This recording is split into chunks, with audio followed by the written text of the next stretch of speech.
Good afternoon. Welcome back to the Pratte Gym. Turning out to be a rather sunny Friday. Listen, I want to talk about radio for just a moment.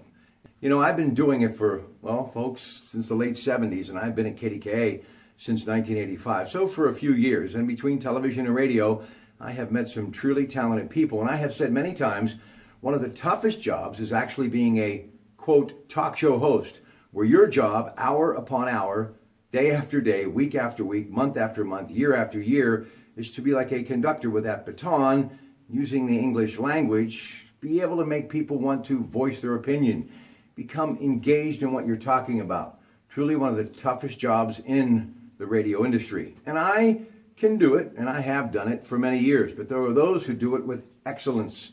And when they step up to the plate more times than not, they hit it out of the park. True talent.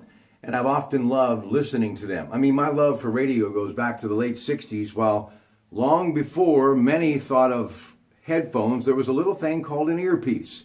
And you would use your transistor radio, and late at night, with flashlight in hand, long after the lights were supposed to be out, that radio would take you to some of the most magical places in the world, and you would wonder about the voice and, well, where they were coming from, and your imagination took you there. Theater of the mind, if you will.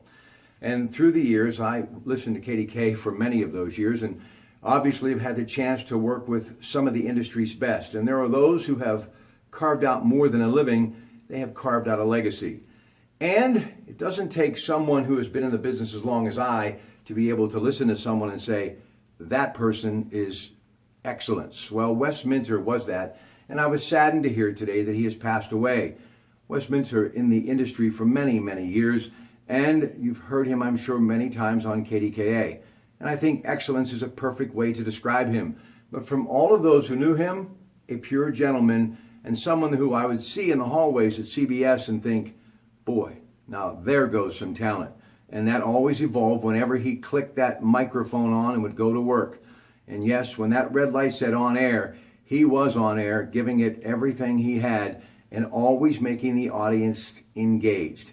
And yes, I have been on the shoulder of giants for many years in this industry, and I consider him one. And I just wanted to take some time to send out my thoughts and prayers to his extended radio family for decades throughout the country, and also his family at Waste Management, where he has worked for years, where I have a special connection because of my daughter's godfather, Joe Piccarelli. He and his father, Peter, for many years worked with that company in and around the region. But also to his friends, and yes, his family. Just know this, I have seen many people in this industry step into that air studio and do it well. But you can know this, he did it with excellence. Funeral viewing will be at the Soma Funeral Home, Steubenville Pike, from 4 to 7 tonight. And his service will be tomorrow at the Kenmar United Presbyterian Church at 11 a.m. Thank you, Wes Minter, for making us all better and continuing to want to be engaged in the art of radio. Good afternoon from the Pratte Gym.